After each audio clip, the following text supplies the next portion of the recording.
You ask Tiger to calculate.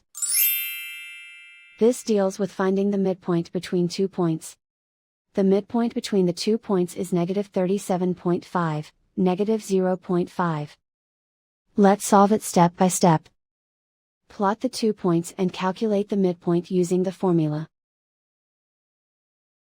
The coordinates of point 1 are, x1 equals -1, y1 equals -9.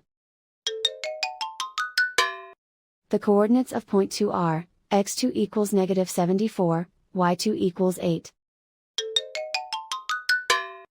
PM represents the midpoint of the 2 points.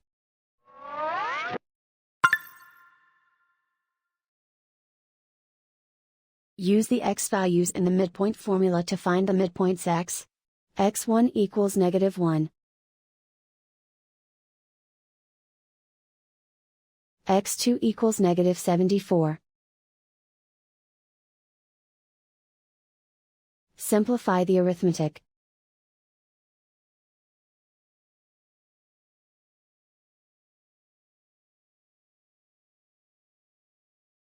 Use the y values in the midpoint formula to find the midpoints y.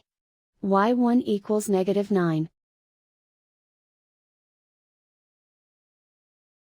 y2 equals 8.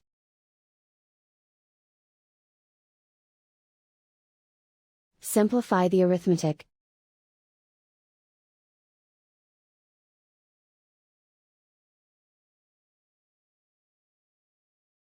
And so, the midpoint is -37.5, -0.5.